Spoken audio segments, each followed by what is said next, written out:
What's up guys, you're watching Li-Fi TCG. Got a quick Pauper deck profile for you today on one of my signature decks, that is Jund Tortured Existence. So my build of this has changed quite a lot in the last month or so due to shifts in the metagame and other realizations I've made about the list. So I want to share that with you today. Let's get into it. So starting with the Manabase. This part of the build hasn't changed, but I'll just quickly run through it in case you're new to the list.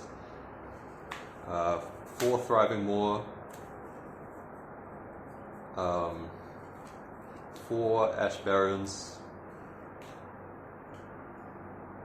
4 Golgari Rot Farm, so I guess they got the full art ones from the new Double Masters. That's an update, I guess. 8 Swamps,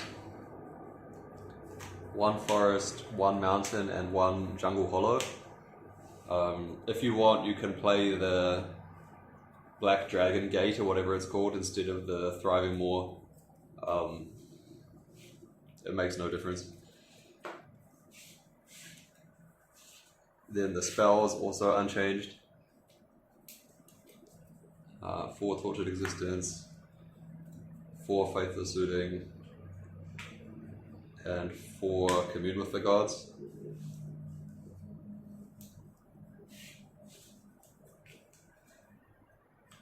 And so the creatures are always the most difficult part of the list to get right.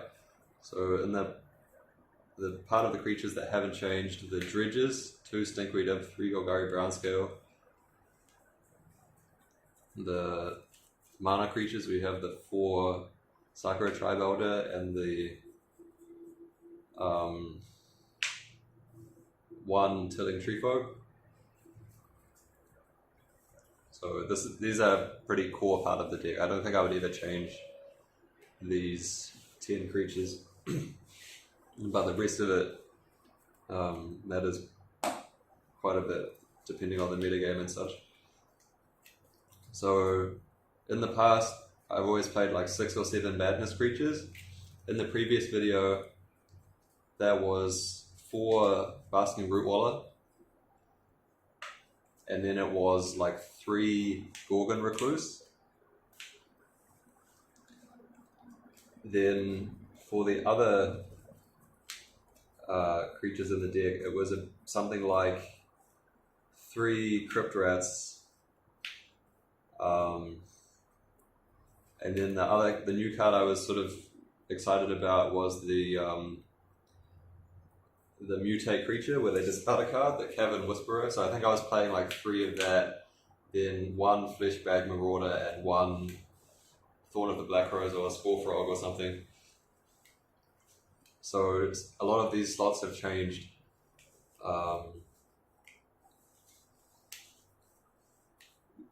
With the build of the deck that I'm playing at the moment. So I still have the 4 Basking Rootwalla. I think this is just a very strong card for the list. It gives you so much flexibility in terms of playing the game, aggressive or defensive. It lets you use your mana in a way that affects the board very easily. Compared to Kitchen Imp, which is the card that it invites the most comparisons with. 0 madness versus 1 mana madness is a huge difference. Yeah, overall I'm just very happy with the Basking Rootwallas. So before I talk about the rest of the cards, because they're all kind of interlinked in a way, we need to talk about what the meta game looks like right now. So the Tron decks don't really exist anymore because the bans hurt them too much. Nobody's really figured out a build of the deck that can work very well apart from the like combo eggs build. So the more popular decks now, Faeries is still pretty popular. Boros is very popular. Both of the like bully version, but also the Skyfisher version with the experimental synthesizer. And Affinity also is very popular as well. Still a very strong deck, even with the like recurring nerfs in terms of like the ATOG ban and things like that. Still a very powerful deck, needs to be respected. And another very popular deck right now is the Kiln Fiend's mono red prowess deck. Of course, with the Monastery Swiftspear downshift in the Double Masters, that deck became a lot more popular. And then we have another sort of gamut of decks slightly below that, like the Red Black Madness deck, or the various gate brews using free creatures with the Basilisk Gate to create a threat. So basically, with that in mind, one aspect of the meta that you definitely have to understand now is that Spore Frog, which for a long time many people have considered as like a trademark card for the deck, or like emblematic of how the deck functions. You just keep looping the Spore Frog back every turn, they can't attack you, and then you slowly win by like Crypt Rats burning them out. Spore Frog now is a terrible card. It is almost useless. So against decks like Fairies, it was always bad, because you don't want to spend a card in a way that doesn't generate card advantage, or at least card parity, right? Like, you can't afford to waste a card on a Fog in a matchup where they have counterspells, is essentially the deal. Because if you can't resolve Tortured Existence, and then they hold up a counter for it, so you don't resolve it, the card like Spore Frog is just useless. It's not worth anything in the game. And even in games where you do have Tortured Existence going, you don't need Spore Frog.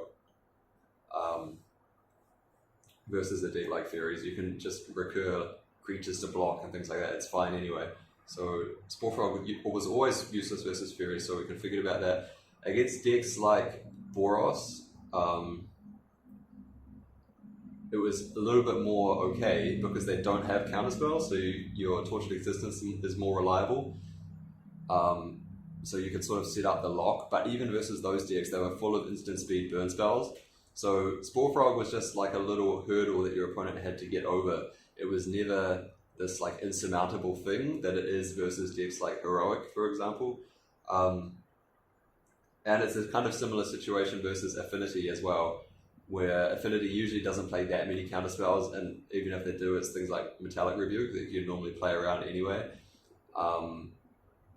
And they have even less instant speed removal than the Boros decks usually. And they have big creatures like Mire Enforcer, where having the Spore Frog to Fog can be valuable.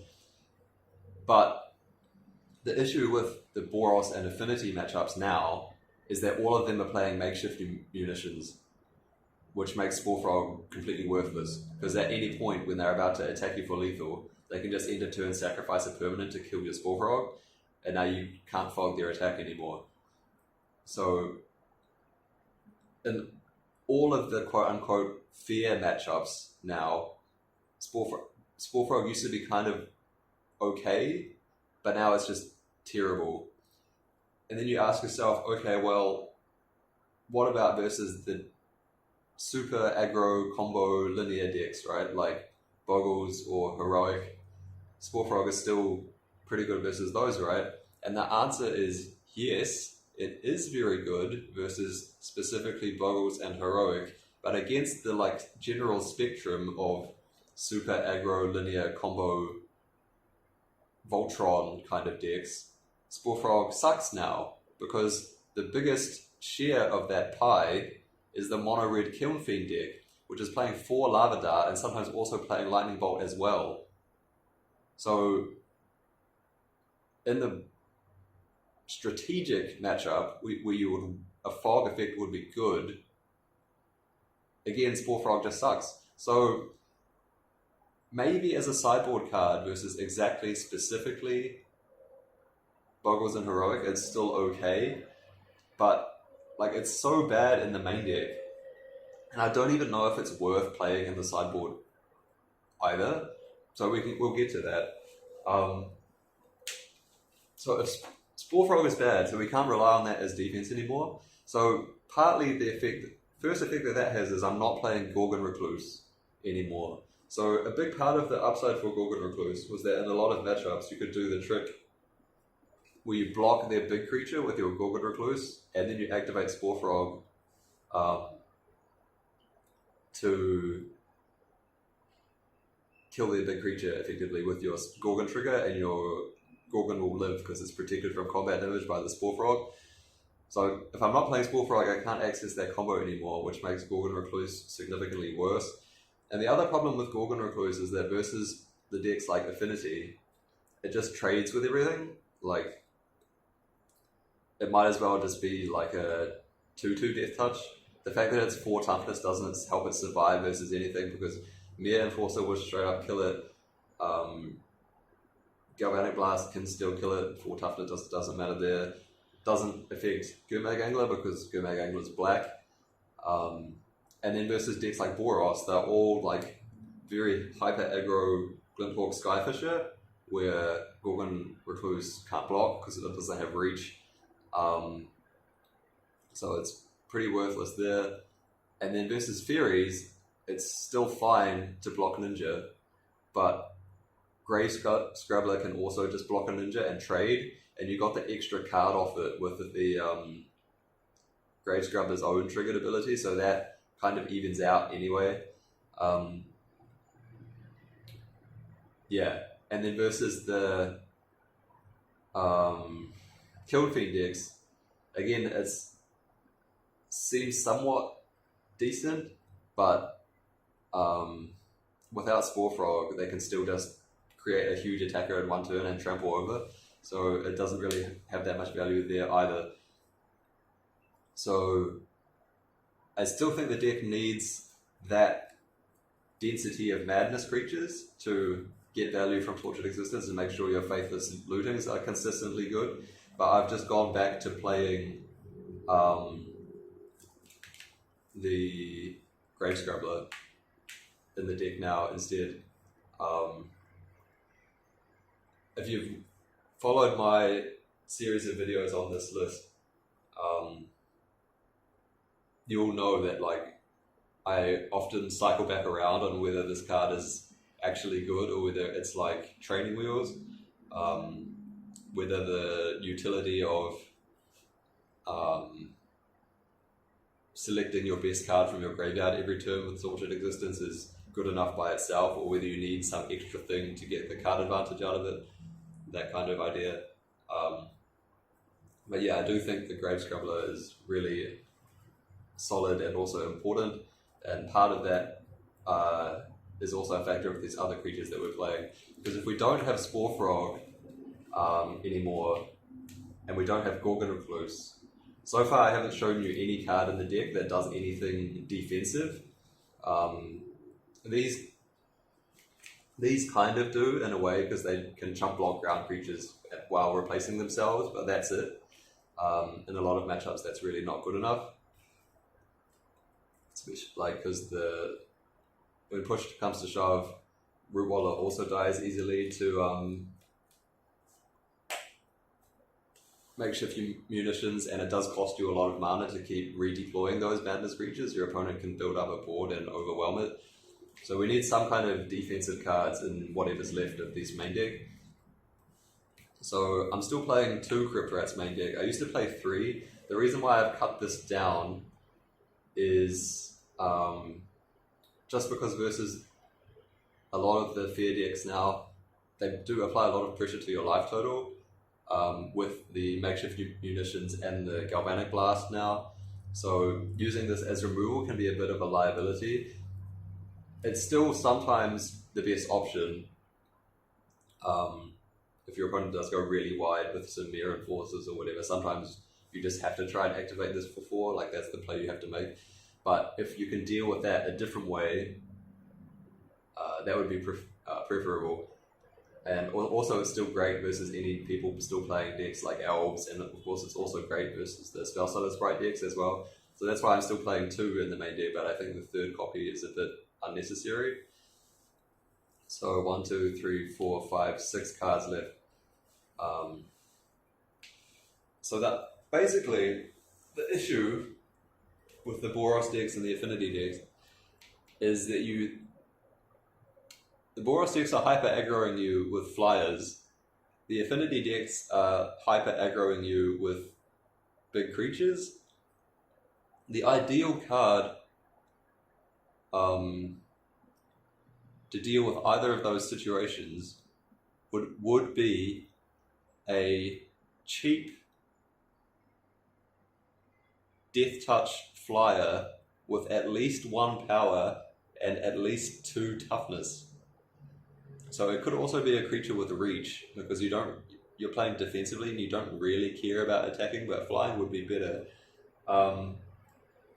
So one example of a creature that is like this is Deadly Recluse, right? It's very straightforward. 1 and a green, 1/2 Death Touch reach. So I've played that card in like very early builds of this deck when it was still black-green and I didn't really know that much about the format or like how different card choices mattered that much. So it's that kind of idea, right? Deadly Recluse is a little bit too bad on rate, like paying 2 mana for that is really too much. So the only other possible option in the Pauper card pool, I think,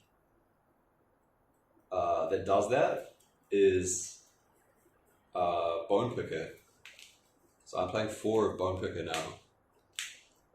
So this is a card that I've tried in the past, and I didn't like it. I think the reason why I didn't like it at that time was because I expected it to have a lot of value as an aggressive threat, in addition to being a good blocker. And because it didn't perform very well as an aggressive card, which is still true, it's not that good. Because like it looks like Delver of Secrets, but you can't really play it until like turn 3. Which means it's really not as aggressive as the 1 mana 3/2 flyer stats would kind of imply. So I didn't like it at that time because I expected it to be good as an aggressive card versus decks like Tron, and it didn't do that. So I went back to using the better defensive options, which at that time was cards like Gorgon Recluse, cards like Spore Frog. But now, even if we don't care about the power, the 1 mana 2 toughness Death Touch flyer is kind of the right answer versus what the metagame looks like at the moment. And I found that to be the case. And that's why it's also important to play the Grave Scrabbler, because you really want to be able to get the card advantage of things that interact. So before Gorgon Recluse itself was the thing that interacts, so Grave Scrabbler wasn't as necessary. But now we've decided that Gorgon Recluse itself doesn't interact. There isn't really any other madness creature that we can say interacts well. At least not one that costs a reasonable amount of mana. So we have to play Grave Scrabbler now, so we can stock our hand full of our other interactive options. So you can either get back 2 Bone Pickers, play them both for 1 mana each, very efficient, good for defense, good for attack. You can get back a Sakura-Tribe Elder and a Bone Picker, so now you have mana ramp for yourself or giving yourself a morbid thing. So your Sakura-Tribe Elder dies, then you have a way to play that for cheap. Yeah, it's just the right card for the metagame at the moment. So I'm not playing the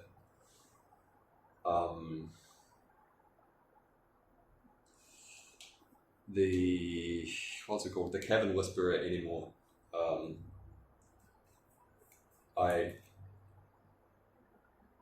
Because if I want an evasive attacker, I have that in this now. The discard is not particularly valuable. It's sometimes useful, but not essential. it's just much more important to have this extra layer of defense, which the Cavern Whisperer, of course, doesn't provide at all. And the last two cards in the list are 2 copies of Fleshbag Marauder. So, again, this is another card that I've tried in the past, like Bone Picker, and I really did not like it much. So, the main reason for that was that Pauper has a lot of cheap free creatures. So the poster example for this is like Thraben Inspector, where if your opponent plays a Thraben Inspector, Fleshbag Marauder just looks terrible. But it's also true about cards like Voldaren Epicure, the cheap fairies to a certain extent, so like Fairy Seer or Augur of Skulls. That's not a very good trade if you have to sack your Fleshbag Marauder. If you have to use your Fleshbag Marauder like a 3-mana Cruel Edict, then that's not great. But that previous build of the deck, where I tried the Fleshbag Marauders, didn't have the Rootwalla's main deck.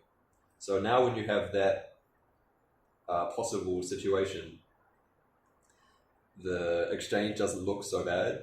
Like if you play your Fleshbag Marauder and they sack their Thraben Inspector, but you sack your Basking Rootwalla, which you also got for free anyway, presumably off of a Looting or a Tortured Existence discard, then that's not so bad for you. You paid 3 mana, and at least you got a 3-power creature out of the deal.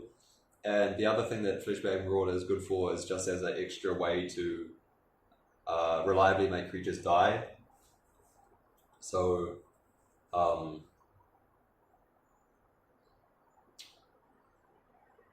to get your Bone Pickers going, because you, apart from the Fleshbag Marauder, you have the Sakura-Tribe Elder, and that's really about it. You don't have any other good targets. Not really targets, but like ways to sacrifice creatures. I did try a version of the list very similar to this, but I had 1 Carrion Feeder in the main deck, and I don't think that's so bad, because this is not a deck that really wants to attack in the way that Carrion Feeder kind of encourages, but it's very easy to make it very big without even really trying very hard, because you have all of the Rootwallas. You activate priority, sacrifice your Crypt Rats after activating it, things like that. So if there's one particular slot in the deck that you think is not very good, or you think Fleshbag Marauder itself is just not a very interesting or powerful card, you can cut 1 card from the deck to add 1 Carrion Feeder, and I think it's actually pretty decent, but I think I just prefer to have the extra defensive option from the Fleshbag Marauder, because without the Spore Frog in the deck, you don't really have a good way to deal with very large creatures anymore. So if you do happen to be playing against a Boggles type of thing, you don't want to rely on Bone Picker for blocking, because their stuff can have First Strike, or it can just be huge and have Trample, or they can just sit on it and wait until they draw like a ram through. All of these are sort of aspects you have to contend with that Fleshbag can answer. So yeah, that is the end of the main deck. So yeah, again, I think it's pretty solid. You could arguably cut 1 Fleshbag for a Carrion Feeder is the only real thing where I'd be a little bit suggest you could maybe do. Everything else feels pretty locked in. The sideboard. So important cards for the sideboard are the 4 Mire's Grasp. So in the past, I flip-flopped between Mire's Grasp and Viper's Kiss. So Viper's Kiss is a 1-mana black aura. Enchanted creature gets -1/-1 and can't activate abilities. So the reason why that was good is because can't activate abilities stops Thermo Alchemist, and it also stops all of the walls creatures from activating. So it was like removed all the creatures you wanted to remove, with a card like Mire's Grasp, but it only costs 1 mana. Right now, you can't play Viper's Kiss. Definitely don't. And you can think for like 3 seconds why. 1, 2, 3. Obviously, it's because it does nothing against Kiln Fiend, right? Like, just forget about playing Viper's Kiss. So you got to play Mire's Grasp. You could play Dead Weight as well, because it does kill Kiln Fiend, it does kill Monastery Swiftspear, but I think it's worth it spending an extra mana to be able to kill Thermo Alchemist and Festival Crasher. And the other thing is that the Mire's Grasp is still also slightly better versus Axebane Guardian and all the cards from that deck as well.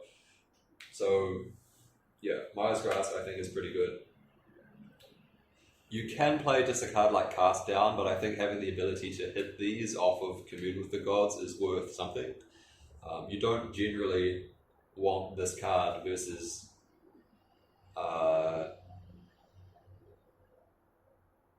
any decks where, like, you're not sad that you can't kill 4/4s or 5/5s with this, because you wouldn't be boarding this in versus Affinity. You wouldn't be boarding in like a Cast Down versus Affinity anyway, even if you had it in your sideboard.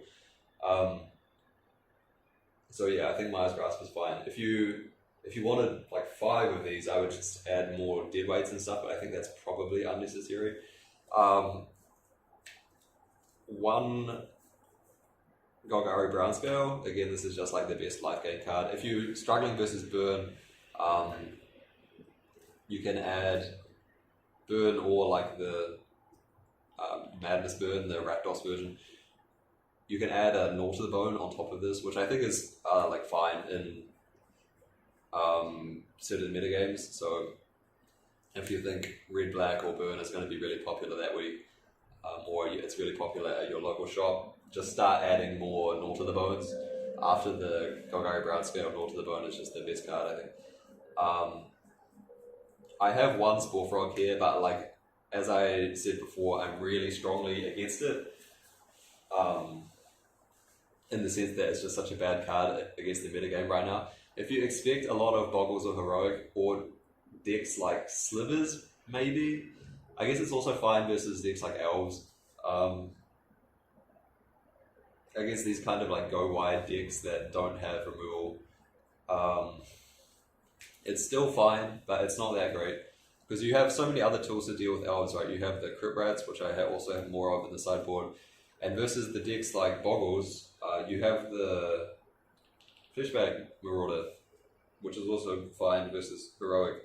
So, Spore Frog is definitely not essential by any means. Like, before it would have seemed unthinkable to play a build of Tortured Existence with 0 Spore Frog in the 75, but I think in the current metagame we're in right now, there's a very good chance that that's actually correct. So this sideboard I'm showing you, don't take it as like the ironclad definitive 15 cards you have to play, but just listen to what I'm saying as I go through it and sort of figure it out for yourself. So the 1 Monarch guy, I definitely think you at least want one Monarch guy, maybe 2 as well, but probably not more than 2. The question is that if you're playing in paper, do you want a Monarch guy or an Initiative guy? And I think the answer is you definitely want a Monarch guy. In general, I think Monarch is better than Initiative for most decks, and especially for this deck because you have so much control over your draws with the Dredge mechanic. So like the issue with Monarch compared to Initiative possibly is that after turn 4, when you play your Monarch guy, potentially drawing more cards can lead you to Mana Flood, but that doesn't really work in this deck because you can Dredge instead of drawing and then replace those with Tortured Existence. I mean, you know how the deck works. So you don't have that limitation of the Monarch. And the other thing is that the big upside for the Initiative cards is that if you already have the Initiative, and you play a card that says gain the initiative, you go one step further down the dungeon. So that's good if you either have a lot of cards that say gain the initiative on them, or your deck has flicker effects in it. So you play your one guy with the initiative, then you ephemerate it. Now you blink it twice, you're 2 steps further down the dungeon. But of course this deck can't do that, so it's not an upside that this deck has access to. And you don't want to play like a ton of initiative guys. You don't have the space for it. So my answer is that I would play 2 Monarch cards before considering maybe the third one could be an initiative guy, which I think is like the 4 mana 1/5. If they block it, they take some damage. But I don't think I would ever want so much grindy stuff in my sideboard. That would just be really strange to me. So right now I think just the one Monarch Thorn is fine.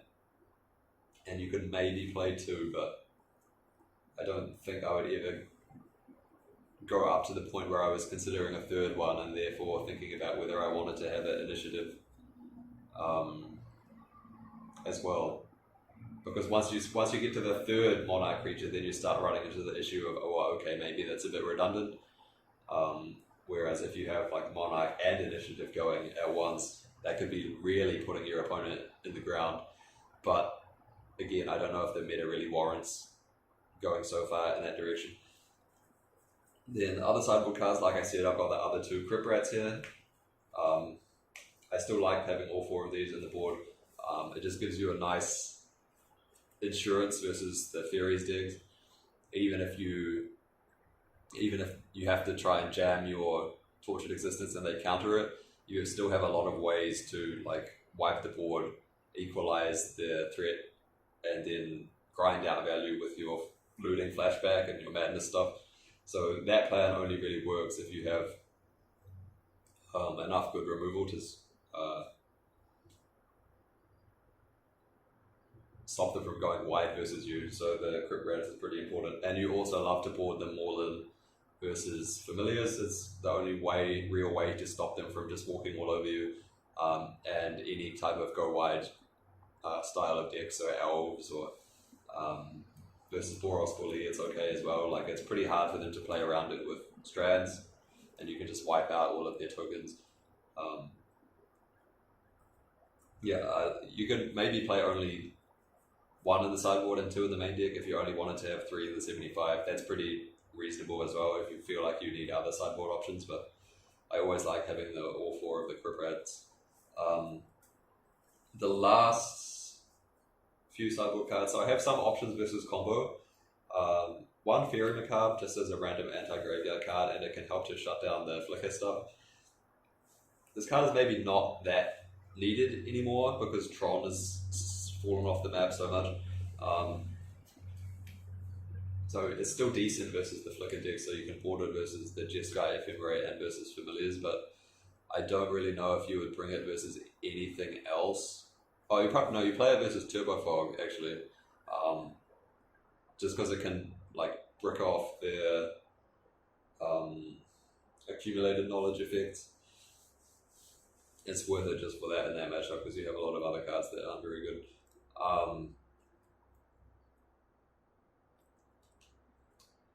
Yeah, that's 1 Faerie Macabre, so a little bit questionable because it's only applicable in a very narrow range of matchups, but it does a very unique thing that lets you attack those matchups in a way that other cards don't, so it can be alright just to play 1. And then versus other kinds of combo decks. So I have 2 Augur of Skulls here and 2 Mesmeric Fiend. Mesmeric Fiend was quite okay in that build of the deck I was talking about that had the Carrion Feeder in it. Because even with 1 Carrion Feeder, you can quite reasonably set up the combo of getting your Mesmeric Fiend plus Feeder, so this becomes like a Castigate that puts a +1 counter. But without the Carrion Feeder, and again, you kind of want this hand attack effect to be able to bring in versus what am I saying? The Lava Dart decks, the prowess, because if they have less cards in their hand, they can't chain a bunch of spells to make their kill feed huge.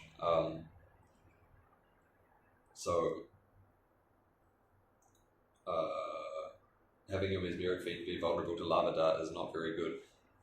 The other thing is that versus other decks where you might want to board this in,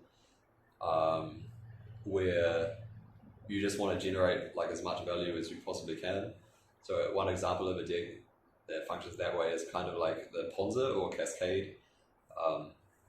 You just want to have the like maximum amount of 2-for-1s possible. So first of all, Mesmeric Fiend isn't a 2-for-1, and second of all, like if you ever have to activate your Crypt Rats or whatever, then it just undoes all the work that you did to get there in the first place.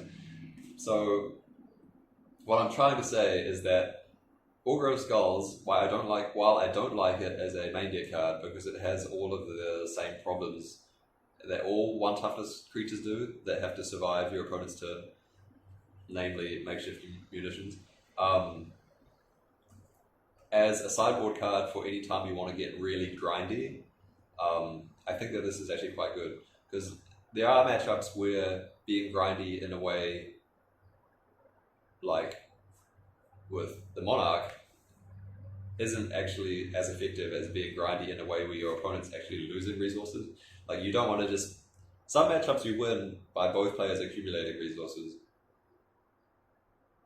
in which case Monarch is good. But some games, if you play a game like that, your opponent's strategy is favored versus whatever you're doing. So in those situations, you want to grind, but you want to take resources away from the opponent. So those are the matchups where Augur is good. So I don't necessarily know if I would play all 4 Augur of Skulls, but it's definitely an option. I think 2 to 3 is probably a good number. And again, when you have the Faerie Macabre in your sideboard as well, when you mind rot your opponent, then you can start Faerie Macabring their resources away. It makes it a little bit more challenging for them to come back if they're playing a deck that relies on those like graveyard flicker synergies to win. And then the last card I have here is 1 Masked Vandal, which seems on the surface to be an extremely strong card in the metagame, because in a lot of matchups they're playing the bridges, right, the artifact lands. So they're indestructible, so they can't be interacted with by most means. Like you can't Gorilla Shaman them or play any like shatter effect on them, but you can kill it with this because it says exile. So that's almost like a sinkhole that also gives you a creature for only 2 mana, which is, like, when you think about it that way, a very strong effect on rate. But the problem is that sinkhole is not a very good card in a deck that's not built to take advantage of it. So first of all, like, the deck can't loop Masked Vandal very easily because the only way to sack it is the Fleshbag Marauder, so that costs quite a lot of mana. Then to replay it again, you have to exile another creature from your graveyard, which you might not necessarily have.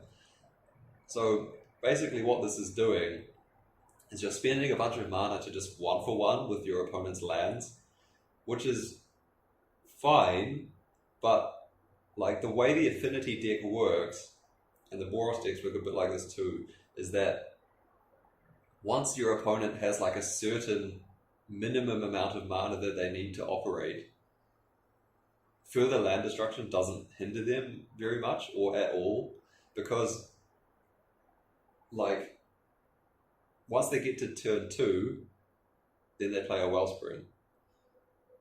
It's like, okay, so then you play the Masked Vandal and you exile their Wellspring, so then you 1-for-1 that, or you play your Masked Vandal, you exile their bridge.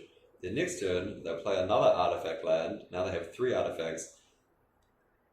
Now they tap 1 mana, they play Blood Fountain, now they have more artifacts, they play a Frogmite, then they play a Mire Enforcer. Now at that point, if you untap and you Masked Vandal them again, they just don't care. So you could say, well, at that point you can just hit their Mire Enforcer, and true, but again, it's costing you so much mana. You have to like feed it with cards from your graveyard, which is sometimes not trivial. when you attempt to target their Mere Enforcer with this, they can, because remember this is a 2-mana sorcery effectively, they can just sack it either to their makeshift munitions or to like a Deadly Dispute effect. And Boros also is playing a bunch of artifacts, but again, like, none of them are ones that they like critically need to function, apart from arguably the one or two, a few artifact lands. But again, you have to keep them on 1 mana the entire game for that plan to be effective. And if you can't do that, then what is this doing versus Boros? Like, nothing useful. You're basically only best play to do with it is like exiling their spare supplies so they can't activate it to draw a card. Like, it's just very not good. But Affinity is still a very, very hard matchup just because of how strong that deck is. Even if you're firing on all cylinders, like you have your TE down, you're ramping with your Sakura-Tribe Elder, you have like blockers with your Rootwalla and things like that, that deck can just get ahead of you and kill you anyway. Like, they can play so many threats to the board quickly. They have a ton of reach in the late game because of makeshift munitions just sapping all their lands to fireball you. That is a tough matchup in ways that other decks just aren't. So what I think the solution to that is, what I think is really like the only reasonable card to play, is Gorilla Shaman. And I know that it doesn't hit the indestructible lands, but what you need a card to do is a card that you can play on like turn 3 or 4, kill any non-indestructible lands they haven't played, kill their blood token, then maybe you, if it lives, hopefully, then you pay the extra mana, kill their blood fountain, or just the fact that you killed 2 of their lands makes it hard for them to activate the blood fountain, makes it hard for them to get affinity to bring their Mere Enforcer back. So you're not making it impossible for them to play the game, but it's a low investment in a way that significantly speed bumps them, such that at that point your engine is better. So your bone pickers start trading with their Mere Enforcers, then you get your bone pickers back. If they ever try and play a cheap artifact, you just gorilla that immediately. And at that point, then you can start to pull ahead. So Mars Vandal doesn't do that because it takes way too many hoops to ever get anything that looks like a 2-for-1 with it. Ingitua, again, similar problem as Mars Vandal. So yeah, I do think you need to play at least 1 Gorilla Shaman in your sideboard right now, and probably 2. With the strength that Affinity is at the moment. A question that you can ask is, can you get away with having 0 enchantment destruction at all? And I think the answer is yes, because there's basically 2 main dimensions of enchantment-based deck that exists in the format right now. The first one of those is the, like, I'm putting auras on my creature and attacking you with it. You don't need enchantment destruction to beat that because you have Fleshbag Marauder. So that should be fine. The other type of enchantment-based deck is Pestilence, which, again, can be a problem if you have no outs to it. Like, if they have Guardian and Pestilence, and it's late enough in the game that they've maybe Bajuka bowled you and made things a bit awkward and you're struggling. So what I'm trying to say is that it is possible to beat our onboard Guardian plus Pestilence just with like Lifegain off your Brownscale and Crypt Rats burning them, but that costs a lot of mana to utilize, and they're going to be disrupting you when you're trying to use it. So having enchantment destruction to kill the Pestilence can be good, but you can also kill a Pestilence by killing all their creatures, and Fleshbag Marauder also can kill a Guardian of the Guildpact, so you're fine there as well. So actually, versus all the enchantment decks, you don't actually need to kill the enchantments. You just play Fleshbag Marauder and eat their creatures. So I don't think there's any like any matchup in the format where you literally have to have a card that says destroy enchantment on it. So in that sense, I'm okay not having a card like Maskband, or I'm okay not having a card like Wickerbower Elder with a literal disenchant effect on it that could kill artifacts or enchantments. I think you're fine to forego that. So with everything that I've sort of said up to this point, what would my sideboard actually look like? So probably keeping the 4 Mire's Grass. I think those are pretty key. Always like the Brownscale. Spore Frog might cut it. 2 Crypt Rats I'm pretty happy with, I think. But you maybe trim 1, we'll see when we get to it. The Mask Bundle I don't think is necessary. Definitely have the upside of the 1 Monarch guy. Pretty high impact, high value Walla. So the Mask Bundle I also don't think is very good. So the Spore Frog and the Mask Bundle, there we go, that's 2 Gorilla Shamans right there. And right now we have the 4 Mesmeric Fiend and the Faerie Macabre. So, I mean, sorry, these probably aren't Mesmeric Fiends, they're more like Augur of Skulls, because I prefer the Augur of Skulls for everything that I just explained. So, with that in mind, is there any other cards that we are arguably missing? And I think, so if we look at the Faerie Macabre, we look at the 4 Augur of Skulls. So the cards that I would consider more flexible are these here. So the 4th Crypt Rats, the Faerie Macabre, and the 4 Augur of Skulls. Looking at all of that, and without having the Spore Frog as extra defense, I think the only other, so remember this is 2 Gorilla Shamans and 4 Augur of Skulls. I think the only change I would consider making to this setup is cutting one of any of these 6 cards for a 3rd Fleshbag Marauder.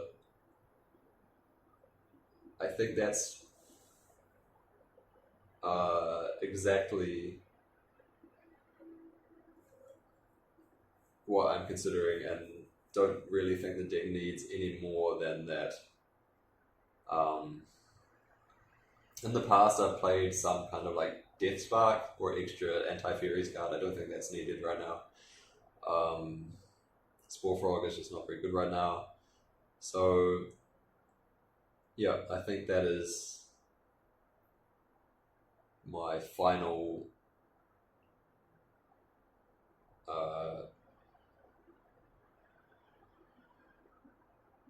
list for Jund of Tortured Existence as of today, when the most recent set is Double Masters 22 and Baldur's Gate, I think are the most recent sets that have affected Pauper.